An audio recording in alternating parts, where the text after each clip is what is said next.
grave was barely covered when the wolves began to circle, not the four-legged kind, but men with badges and greedy eyes. In 1884, a widow in the Montana Territory had two choices: starve or sell. Sarah Miller was ready to die before she let them take her son's future. But she never saw the third option coming. A man named Silas Thorne, a ghost with a gun on his hip, walked out of the tree line and made an offer that sounded more like a sentence than a proposal. He bought her safety with a ring, but Sarah quickly realized that the danger inside his house was far greater than the danger outside. This is the story of the Iron Ridge Bride. The Montana wind didn't just blow, it bit. It chewed through the wool of Sarah Miller's coat, finding the bone, reminding her that the earth was cold and indifferent. She stood over the fresh mound of dirt. There was no headstone yet, just two crossed pieces of rough-hewn pine lashed together with twine. Jacob Miller, beloved husband. Sarah didn't cry. She had spent all her tears 3 nights ago when the fever finally burned the last of the life out of him. Now, she only felt a hollow ache in her chest and the small, warm hand of her 6-year-old son, Liam, gripping her skirt. "Mama," Liam whispered, his voice cracking. "Is Papa cold?" "No, baby," Sarah said, smoothing his hair. "He's asleep. He doesn't feel the cold anymore." She wished she could say the same for herself. The sound of horses approaching broke the sacred silence of the burial. Sarah stiffened. She knew that rhythm. Heavy, arrogant hooves. She turned to see 3 riders cresting the hill. Leading them was Sheriff Red Callahan. Callahan was a man who wore his authority like a bludgeon. He was thick-necked, with a beard the color of rusted wire and eyes that had seen too much violence and enjoyed too much of it. Flanking him were his deputies, Vance and Earp, men who were less lawmen and more hired muscle. They reined in their horses just outside the small picket fence. Callahan didn't dismount. He just leaned over his saddle horn, chewing on a toothpick. "Mighty sorry for your loss, Mrs. Miller," Callahan said. His voice was like gravel in a churn. Jacob was a stubborn man. "He was a good man," Sarah corrected, her hand instinctively moving to Liam's shoulder, pulling him behind her. "What do you want, Sheriff? The body isn't even cold." "Business waits for no man, dead or alive." Callahan spat the toothpick onto the ground. "You know why I'm here. The bank holds the note on this land. Jacob was 3 months behind. With him gone, well, a woman alone out here? It's not right. It's not safe." "I have 30 days, Sarah said, her voice trembling, but her chin high. The law says what I say it says," Callahan interrupted, his eyes narrowing. "I'm making you a kindness, Sarah. I'll pay off the debt myself. You pack your wagon, take the boy, and I'll even give you $50 for the stagecoach back east. You leave by noon tomorrow." $50? Sarah laughed, a harsh, jagged sound.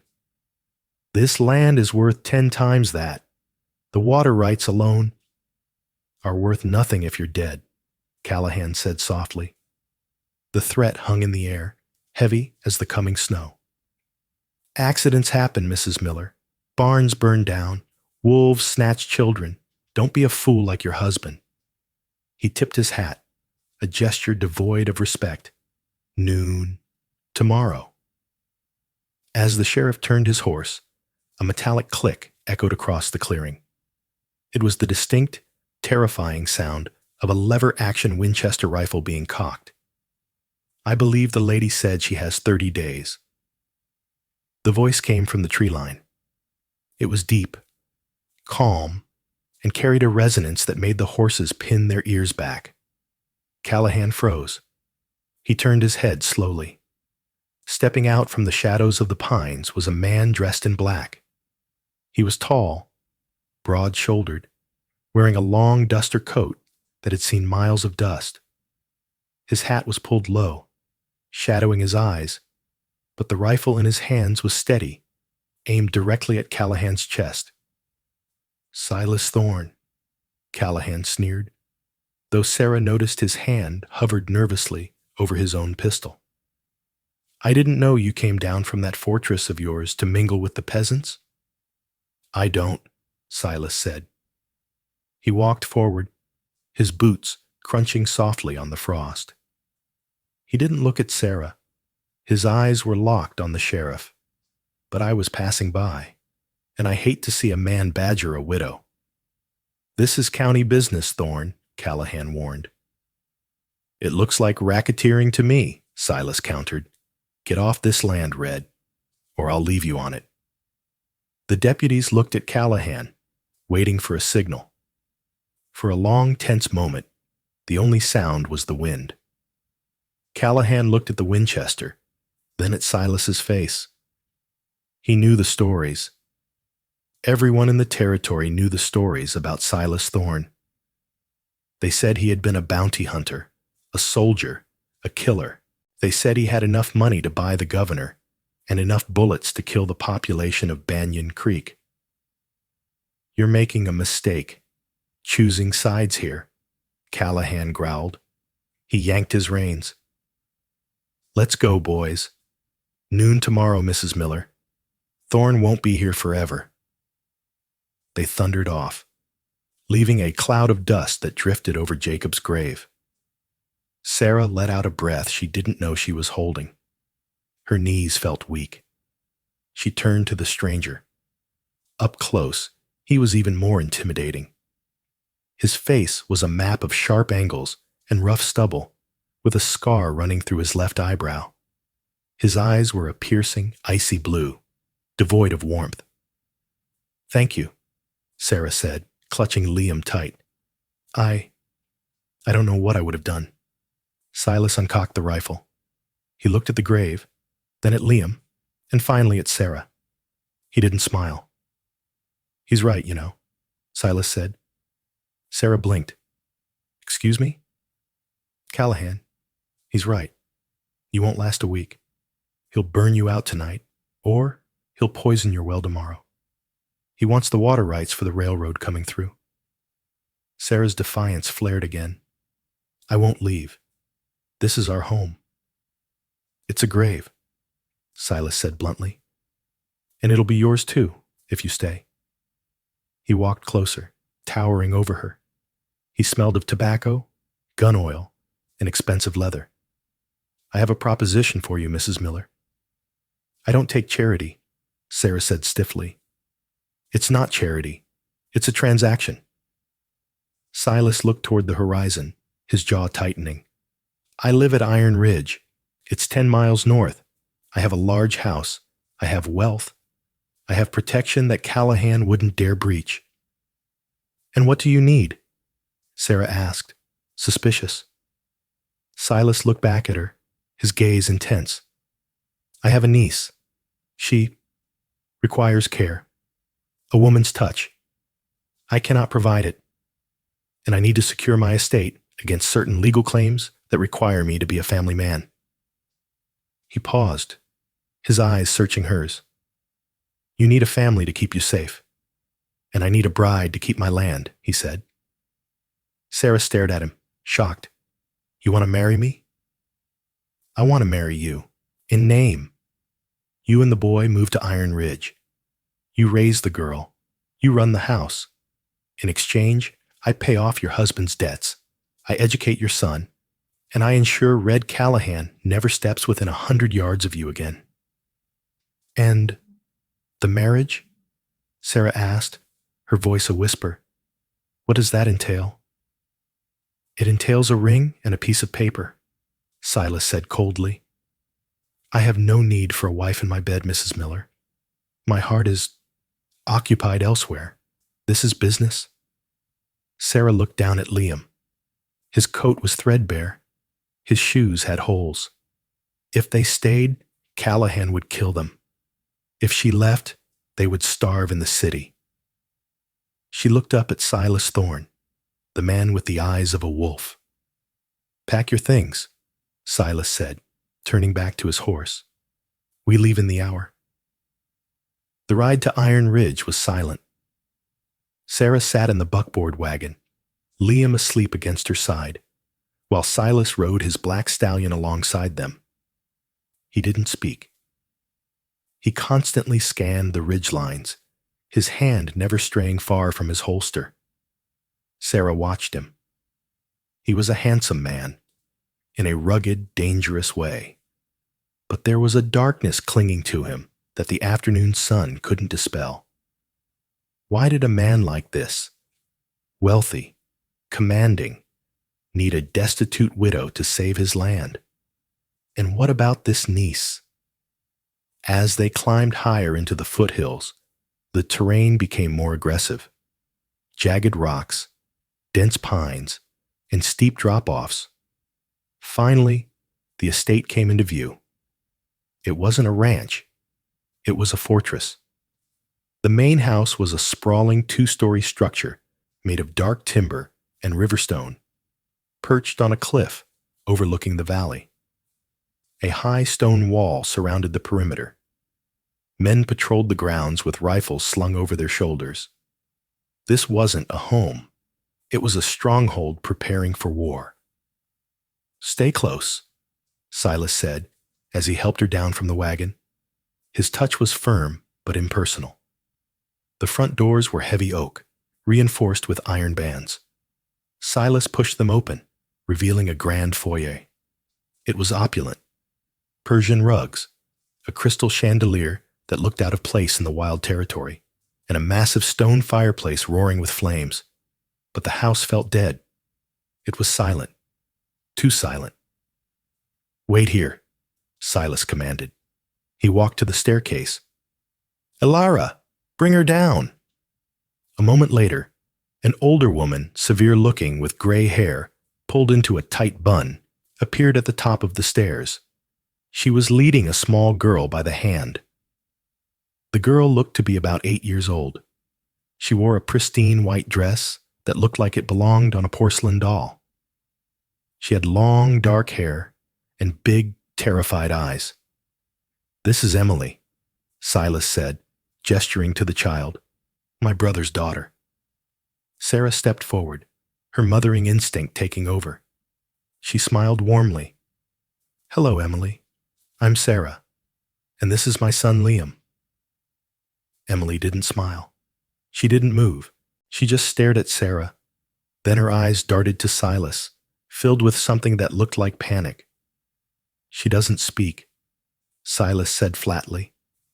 "Not since the fire that killed her parents 2 years ago." Sarah's heart broke. "I see."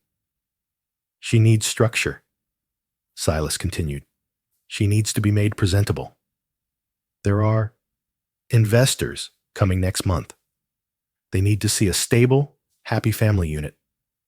If they see a wild mute child and a bachelor uncle, they will pull their funding for the mine.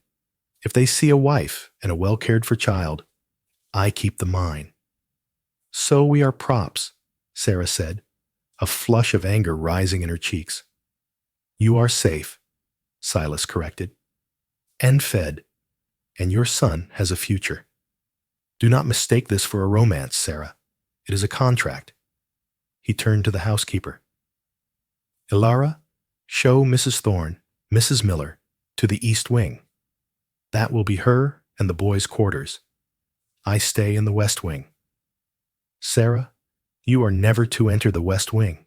Is that understood?" "Why?" Sarah asked. "Because I value my privacy," Silas said, his voice dropping an octave. "And because there are things in this house and in my past that are not for you to see. If you want to stay safe, you stay in the East Wing." He turned on his heel and walked toward a heavy door under the stairs, his study. Before he entered, he paused. "We go into town tomorrow to sign the papers with the judge. Until then, welcome to Iron Ridge. The door slammed shut. The sound echoed like a gunshot in the empty hall. Sarah looked at Liam, then at the silent, terrified little girl named Emily. "Come on," Sarah said softly, reaching out a hand to Emily. "Let's find something to eat." Emily hesitated, then slowly, tentatively, reached out and took Sarah's hand. Her grip was ice cold. That night, the wind howled around the stone house. Sarah put Liam to bed in a room that was bigger than their entire cabin had been. She couldn't sleep. She wandered out into the hallway of the east wing, holding a candle. The house groaned and settled. From the other side of the house, the forbidden west wing, she heard a sound. It was a low, rhythmic thumping, like someone pacing or dragging something heavy. And then, a voice. Not Silas's deep baritone. A higher, raspy voice, shouting something indistinguishable, followed by the sharp crash of glass shattering. Then silence. Sarah stood in the dark hallway, the candle flame trembling. She had escaped the wolves in the valley, but as she looked toward the shadows of the west wing, she realized she might have walked willingly into the bear's den. She wasn't just a bride. She was a prisoner, and she needed to find out why. It's end of Installment 1. Would you like me to continue with Installment 2, Parts 3 and 4? This will cover the mysterious events inside the house, the sheriff's attempt to turn Sarah against Silas, and the revelation of the butcher of Banyan Creek. The wedding was as cold as the barrel of a Colt .45. They rode into town the next morning, the sky a bruised purple over the mountains.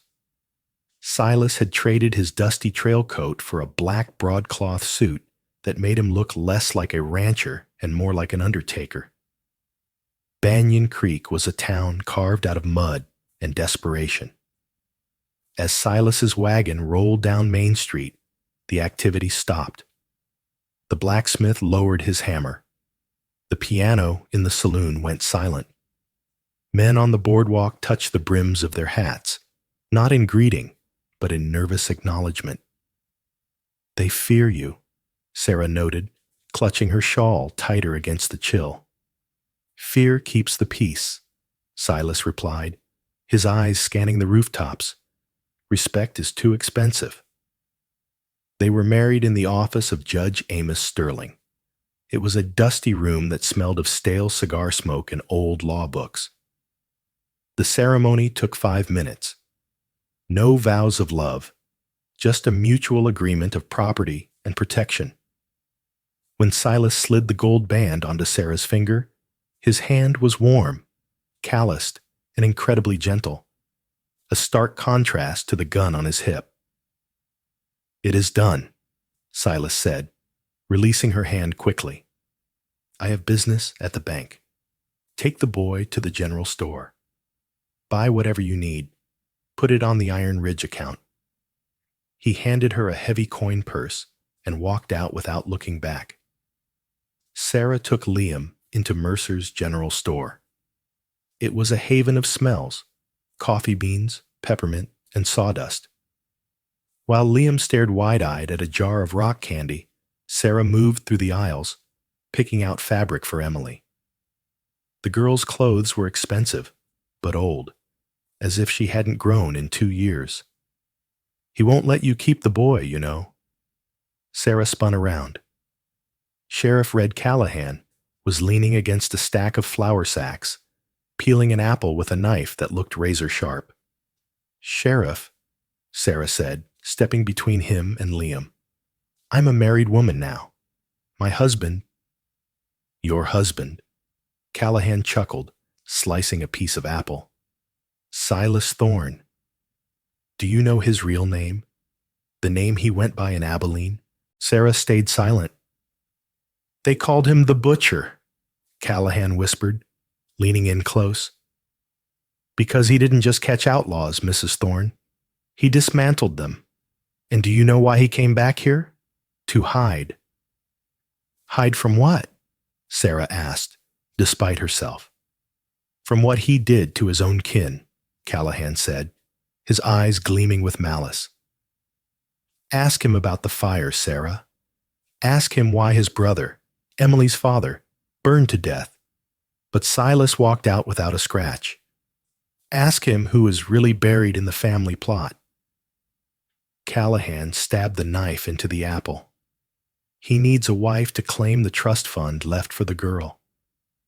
Once he gets access to that money, well, widows have a way of disappearing in these mountains. The bell above the door chimed. Silas filled the frame, blocking out the sunlight. Am I interrupting? Silas asked. His voice was low, like thunder rolling in the distance. Callahan pulled the knife from the apple and smiled. Just welcoming the bride, Thorne. Just being neighborly. You have strange neighbors, Red, Silas said. He walked over, placed a hand on Sarah's back, and steered her toward the door. If I see you near her again, I'll forget that I'm a retired man. Callahan's laughter followed them out into the street. Check the west wing, Sarah.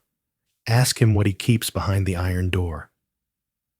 On the ride back to Iron Ridge, silence sat heavy between them.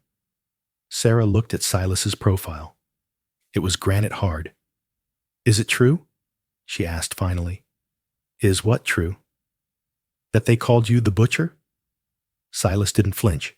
He kept his eyes on the trail. Men call me many things. I survived, Sarah. That is the only title that matters. And the fire? She pressed. Callahan said. Silas pulled the rein so hard the horses reared. He turned to her, his face a mask of suppressed rage. Red Callahan is a snake who wants my land. If you listen to him, you will end up dead. Do you understand? I want to know who I married, Sarah challenged him. You married safety, Silas growled. That is all you need to know. They arrived back at the estate in a storm of dust. Silas stormed off to the stables. Sarah took Liam inside, her heart pounding. That evening, the house felt more oppressive than ever. Emily was sitting in the parlor, drawing on a slate. Sarah sat beside her.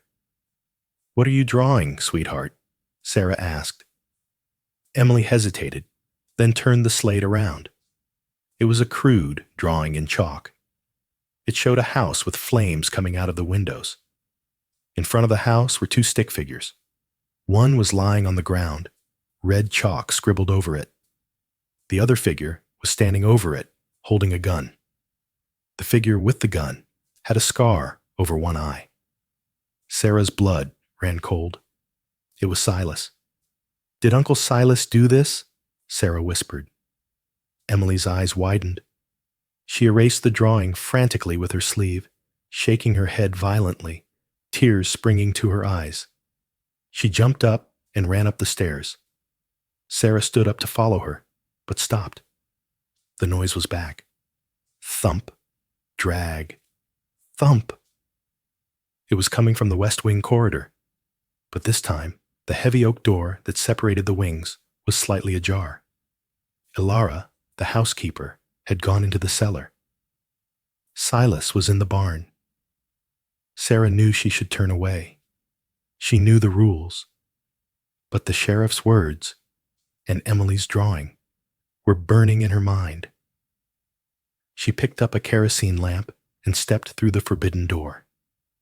The air in the west wing was stale, smelling of sickness and medicinal ether. The windows were boarded up. The furniture was covered in white sheets, looking like ghosts in the flickering lamplight. Thump. It was coming from the room at the end of the hall, the master bedroom. Sarah crept forward, the floorboards groaning under her boots. She reached the door. It was locked, but there was a heavy brass keyhole. She knelt down, putting her eye to the keyhole. Inside, a single candle burned. She could see a bed, and on the bed, strapped down with leather restraints, was a man. He was thrashing, fighting against the bindings. Suddenly, a shadow moved across the room. It was Silas. He was sitting by the bed, holding a wet rag. He wasn't torturing the man. He was wiping his brow. "Quiet now, brother," Silas whispered, his voice broken with a grief Sarah had never heard. "Quiet. The fever will break. I promised I'd save you. I promised."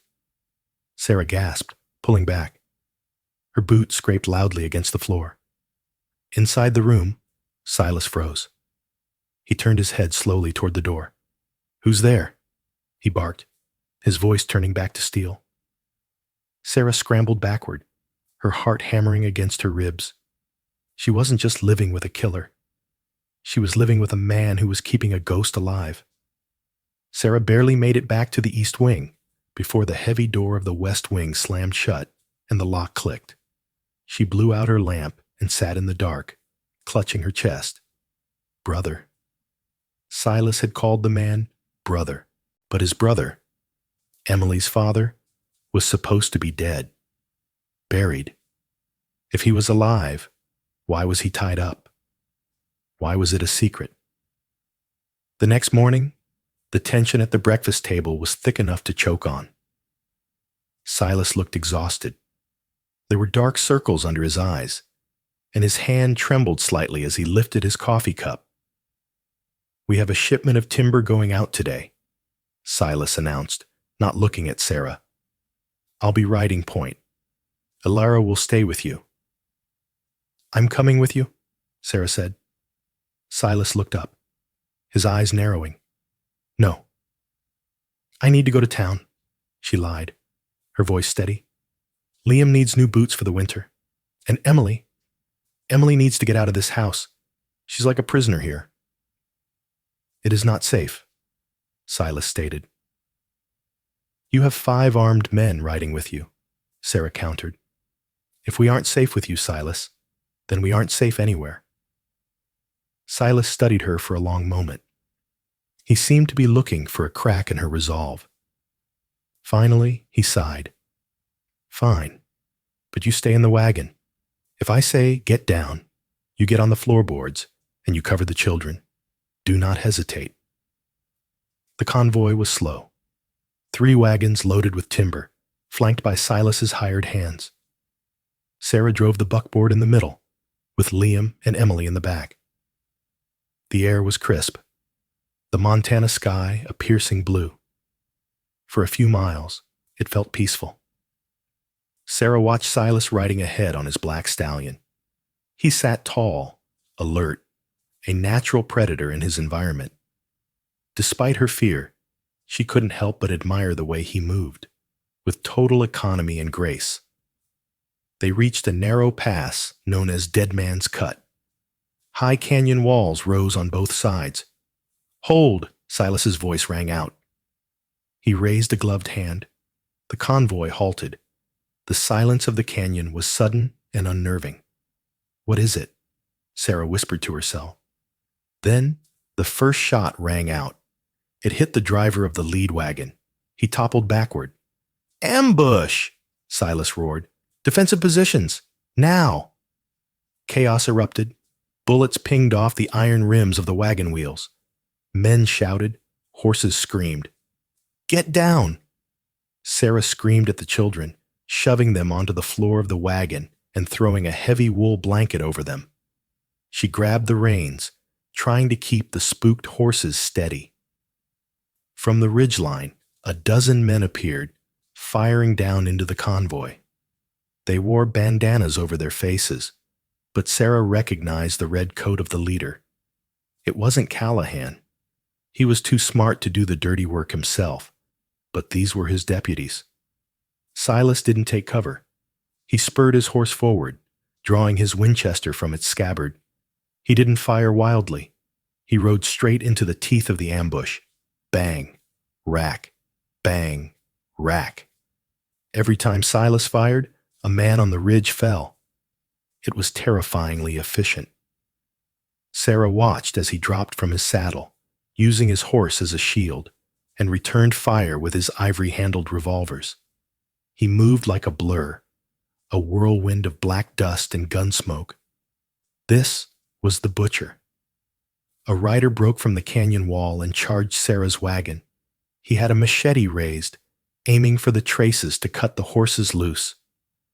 "Hey!" Sarah shouted. She grabbed the shotgun Silas had left under the seat. She had never fired one, but she knew how to point.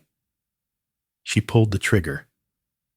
The kickback nearly dislocated her shoulder, but the spray of buckshot hit the rider's horse. The horse buckled, throwing the man into the dirt. The man scrambled up, dazed, and lunged for the wagon.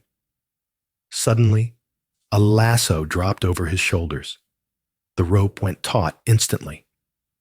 Silas, back on his horse, wrapped the rope around his saddle horn and spurred his mount. The attacker was yanked off his feet and dragged through the gravel until he stopped moving. The gunfire from the ridge slowed, then stopped.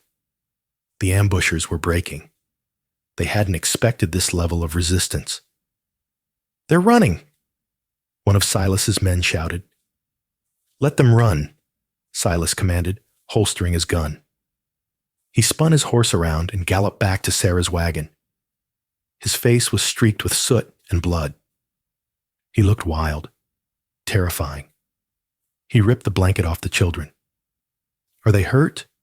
he demanded, his chest heaving. "No," Sarah said, her ears ringing. "We're fine. Are you—" She stopped.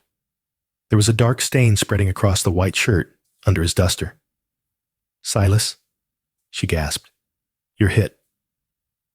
"It's nothing," he grunted. He swayed in the saddle. "Get the wagons moving. We need to get back to the ridge before nightfall." By the time they reached the house, Silas was pale and sweating. He nearly fell off his horse. Sarah and Alara half carried him into the kitchen, laying him on the heavy wooden table. "Get the boy out of here," Sarah ordered Alara. "Take Emily and Liam upstairs." "I need to fetch the doctor," Alara panicked. "No time," Sarah said. She ripped Silas's shirt open. The bullet had passed through his side, just above the hip bone. It was bleeding sluggishly, but the wound was jagged. "Boil water. Get me a needle and the whiskey," Silas groaned, his eyes fluttering open. He grabbed Sarah's wrist. His grip was weak. "Don't let them inside," he rasped. "Shh," Sarah soothed him, pouring whiskey over the wound. Silas hissed through his teeth, his body arching in pain. "I've got you. You're safe." For the next hour, Sarah Miller wasn't a widow or a bride. She was a healer. She stitched the wound with steady hands, ignoring the blood that stained her dress. When it was done, Silas passed out from the pain and exhaustion. Sarah cleaned him up and covered him with a blanket. She sat by the table, watching his chest rise and fall. She looked at his face, now relaxed in sleep. The lines of cruelty were gone. He just looked like a man carrying the weight of the world. "Why do you fight so hard, Silas?" she whispered to the sleeping man. "Who are you protecting?" As if in answer, the kitchen door creaked open. It was Emily. The little girl walked quietly into the room. She looked at Silas, then at Sarah. She reached into the pocket of her pinafore and pulled out something shiny. She placed it in Sarah's hand. It was a silver locket. Sarah opened it. Inside was a miniature portrait. It showed two men who looked almost identical, twins. One was Silas. The other, smiling and softer, must have been his brother, Elias. But on the other side of the locket was a picture of a woman. A beautiful woman with dark hair and laughing eyes. Sarah recognized her. It was the woman from the painting in the hallway, Silas's sister-in-law, Emily's mother. But tucked behind the photo was a folded scrap of paper. Sarah pulled it out with trembling fingers. It was a note written in frantic, hurried handwriting. Silas, if you are reading this, Elias has lost his mind. The experiments, the medicine, it's changing him. He isn't my husband anymore. He's something else. He tried to hurt Emily today. I'm taking the girl and leaving. If he comes for us, do what you must. Save my daughter, even if it means killing your brother. Sarah stared at the note, the blood draining from her face. Callahan had said Silas killed his brother to steal the inheritance. The town believed Silas was a monster who burned his family alive. But the note told a different story. Silas hadn't killed his brother for greed. He had stepped in to stop a monster. And the man in the West Wing, the man Silas was nursing, the man screaming in the night. It wasn't a ghost. It was Elias. Silas hadn't killed him. He had locked him away. He was protecting the town from his brother, and he was protecting his brother from the law. Sarah looked down at Silas, unconscious on the table. He wasn't the villain. He was the jailer of his own twin. Suddenly, a heavy pounding echoed from the front door. "Open up, Thorne." It was Callahan's voice, booming and triumphant. "We found the bodies in the canyon. We have a warrant for your arrest for murder." Sarah stood up. Silas was too weak to fight. The deputies were outside, and in the West Wing, a madman was waking up. She looked at the shotgun leaning against the wall. Then she looked at Emily, who was clutching her hand. "Go hide in the cellar, Emily," Sarah said, her voice transforming. It wasn't the voice of a victim anymore. It was the voice of the Iron Ridge bride. She picked up the shotgun. "Nobody takes this family," she whispered. End of installment 2. Would you like me to continue with installment 3? Parts 5, 6, and 7. This will cover the standoff with the sheriff, the escape of the mad brother, and the final climactic showdown that decides the fate of the Miller and Thorne families. The pounding on the door shook the dust from the chandelier. "Open up, Mrs. Thorne. We know he's in there." Callahan's voice was muffled by the thick oak, but the malice was clear. Sarah stood in the center of the foyer. She had cleaned the blood from her hands, but her apron was still stained. She held the double-barreled shotgun level with her hip. She wasn't trembling. The fear had burned away, leaving only a cold, hard resolve. She looked at Alara. "Take Liam and Emily to the root cellar. Bar the door from the inside. Do not open it for anyone but me or Silas. If you hear gunshots, cover their ears." Alara nodded, her face pale, and ushered the children away. Liam looked back, his eyes wide. "Mama?" "Go, Liam," Sarah commanded softly. "Be brave." Once they were gone, Sarah approached the door. She didn't open it. She slid the viewport open. Sheriff Callahan stood on the porch, flanked by 6 deputies. They held torches and rifles. "My husband is indisposed," Sarah said, her voice projecting loud and clear through the wood. "And this is private property. You have no jurisdiction here without a marshal present." "I am the law," Callahan roared, "and I have a warrant for the arrest of Silas Thorne for the murder of my deputies in Dead Man's Cut." "Self-defense is not murder, Sheriff, and if you try to breach this door, I will treat you exactly as he treated the men who ambushed us." Callahan laughed. "You're a feisty one, Sarah. I like that. But you're a woman alone. Boys, burn them out." He tossed his torch. It landed on the dry brush near the porch. Sarah didn't hesitate. She shoved the barrel of the shotgun through the viewport and pulled the trigger on the right barrel. Boom! The buckshot didn't hit Callahan, but it shredded the wooden pillar inches from his head.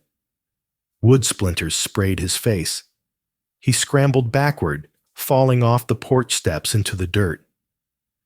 "The next one is for your heart, Red," Sarah screamed. The deputies scattered. "She's crazy," one shouted. "Hold your fire," Callahan yelled from the dirt, wiping blood from his cheek. "Don't kill the woman. The investors want the land, but they don't want a martyr. Starve them out. Surround the house. If anyone tries to leave, shoot them." Sarah slumped against the door, breathing hard. She reloaded the shotgun with trembling fingers. She had bought them time, but not much. She ran back to the kitchen. Silas was awake.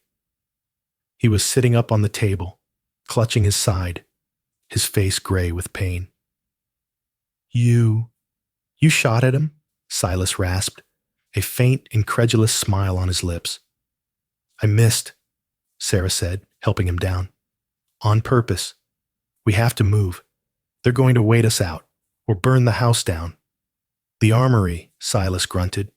"In the study. I have enough dynamite to blow the ridge." "We aren't blowing ourselves up," Sarah said firmly.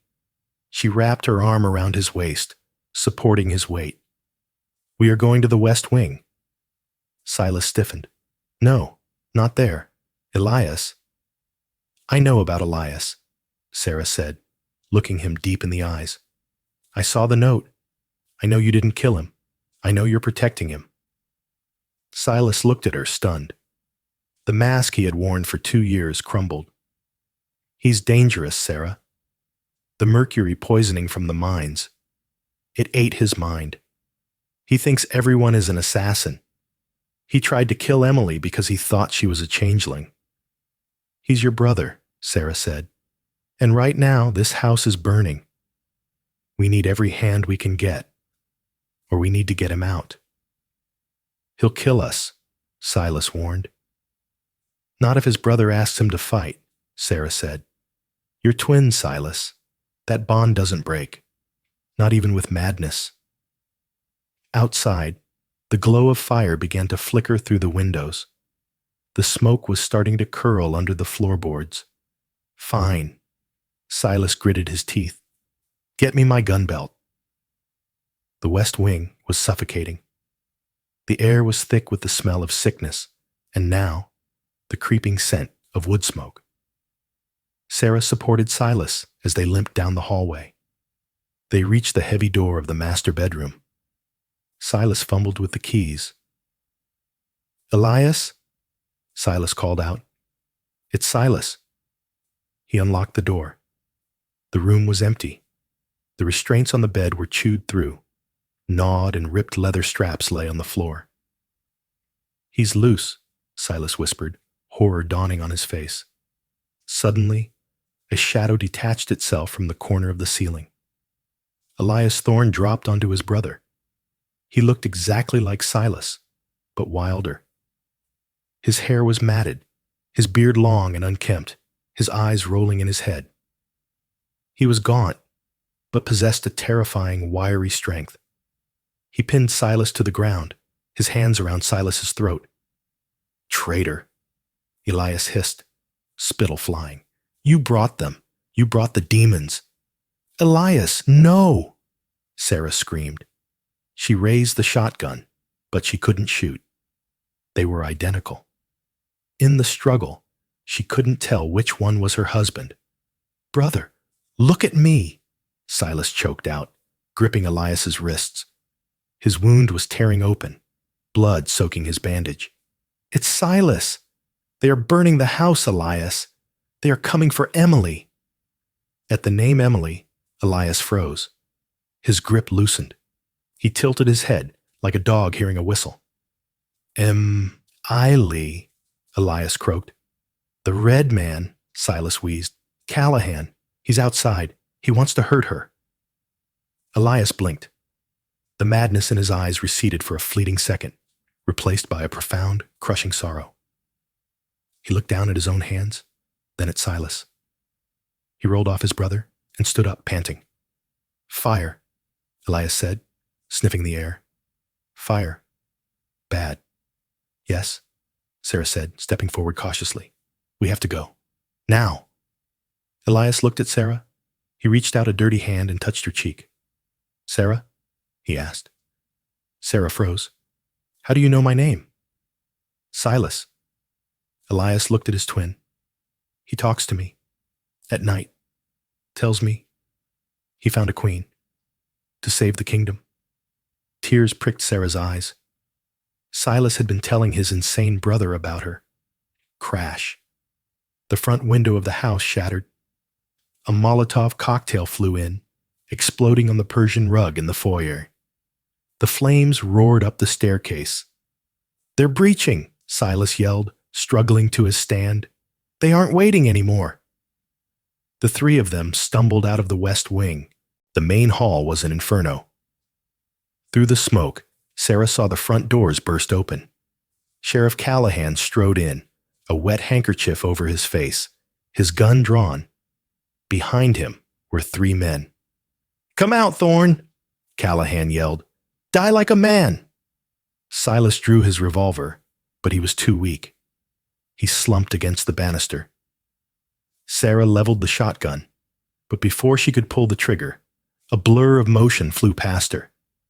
It was Elias. He didn't have a weapon. He didn't need one. He moved with the frantic speed of the deranged. He tackled the first deputy, slamming his head into the wall with a sickening crunch. "What the hell?" Callahan screamed, firing wildly. Elias took a bullet in the shoulder, but didn't stop. He grabbed a burning chair and hurled it at the second deputy. "There's two of them!" a deputy shrieked, backing away. "It's a ghost! It's the devil!" Silas raised his gun and fired, dropping the deputy who was aiming at Elias. "Get to the cellar!" Silas roared at Sarah. "Get the children out the storm hatch!" "I'm not leaving you," Sarah cried. "Go!" Silas pushed her toward the kitchen. Sarah looked back one last time. She saw Elias and Silas standing shoulder to shoulder amidst the flames. The twin devils of Iron Ridge. One broken in body, one broken in mind. Both fighting with everything they had. She turned and ran to the cellar. Sarah burst into the cellar. Alara was huddled in the corner with the children. "Up the ladder," Sarah ordered, pointing to the storm hatch that led to the back garden. "Run to the tree line. Don't stop." She pushed them up. As Liam climbed out, Sarah paused. She couldn't leave. She grabbed a heavy iron pry bar from the tool rack. "Mama," Liam called down. "Run, Liam. I'll be right behind you." Sarah slammed the hatch shut and ran back up the stairs into the kitchen. The heat was intense. The house was groaning, the timber beams starting to give way. She reached the foyer. It was a scene from hell. Bodies lay on the floor. Elias was on his knees, bleeding from multiple wounds. Callahan was standing over him, his gun pointed at Elias's head. Silas was on the floor across the room, his gun empty, crawling toward them. "End of the line, Thorne," Callahan sneered, looking at Elias. He thought it was Silas. "You should have sold the land." "Hey!" Callahan turned. Sarah swung the iron pry bar with all the strength of a mother defending her young. It connected with Callahan's wrist, shattering the bone. Callahan screamed and dropped his gun. Silas lunged. He grabbed Callahan's dropped revolver from the floor. Callahan stumbled back, clutching his broken wrist. He looked at Silas, then at Elias, his eyes widening in total confusion. "Two? There's two?" "You wanted the butcher?" Silas said, his voice cold as the grave. He cocked the hammer. "You got him." Bang! Callahan fell backward into the flames, consuming the parlor. Silence fell, broken only by the roar of the fire. Silas dropped the gun and dragged himself to Elias. Sarah rushed over, falling to her knees beside them. Elias was breathing in shallow, rattling gasps. He looked up at Silas. The madness was gone completely now. His eyes were clear. Did I save her? Elias whispered. Emily? You saved her, brother, Silas choked out, tears streaming down his soot-stained face. You saved us all. Elias smiled. He looked at Sarah. Take care of the cranky one. He exhaled, a long, shuddering breath, and then he was still. We have to go, Sarah sobbed, pulling at Silas's arm. The roof is coming down. Silas kissed his brother's forehead. Goodbye, Elias. Sarah helped Silas up. They stumbled out the back door, into the cold night air, just as the main roof of the Iron Ridge estate collapsed inward with a thunderous crash, burying the sheriff, the secrets, and the tragic brother in a tomb of fire. 6 months later, the snow had melted from the valley. The blackened ruins of the main house still stood, but next to them, a new frame was going up. A smaller house. A home, not a fortress. Sarah stood by a new grave in the family plot. It had a proper headstone now.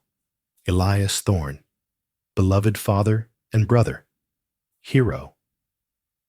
Emily stood next to her. She wasn't wearing the stiff doll's dress anymore. She was wearing simple cotton, her hair braided. She was holding a bouquet of wildflowers. Do you think he likes them? Emily asked. She spoke. It had taken months, but the terror had faded, replaced by the love of a new mother and a patient uncle. I think he loves them, Sarah said, squeezing her hand. A horse approached. Silas dismounted. He walked with a cane now. The bullet in his hip had left a permanent limp. But he looked healthier. The darkness in his eyes had lifted. He walked over to them, resting his hand on Liam's shoulder. Liam looked up at him with hero worship in his eyes. Judge Parker sent the telegram, Silas said. The inquiry is over. They ruled the sheriff's death justifiable. The land is ours, forever. Sarah looked at him. And what about the contract? Silas looked down at the grave, then at Sarah. He took off his hat. The contract was for a housekeeper and a mother, Silas said softly. But I find myself in need of something else. And what is that? Sarah asked, her heart beating fast. A partner, Silas said. He stepped closer, ignoring the children giggling behind them. I built walls all my life, Sarah. You're the only one who ever knocked them down. I don't want to be alone anymore. Sarah smiled, reaching up to touch the scar on his eyebrow. You're stuck with us, Silas Thorne, she said. For better or worse. Silas leaned down and kissed her. It wasn't a transaction. It was a promise. The wind blew across the Montana plains, no longer biting, but fresh with the scent of pine and new beginnings. The wolves were gone. The Iron Ridge belonged to the family, and that is the legend of the Iron Ridge Bride. Sarah Miller went looking for survival and found a war, but in the ashes of that battle, she forged a family that nothing could break. It's a reminder that sometimes the people we fear the most are just fighting demons we can't see. And that true courage isn't about pulling a trigger. It's about standing your ground when the whole world wants to burn you down. If you enjoyed this story of the Wild West, please hit that like button. It really helps the channel. And don't forget to subscribe and ring the bell so you never miss a story. What do you think? Was Silas right to hide his brother? Let me know in the comments below. Thanks for watching, and I'll see you on the next trail.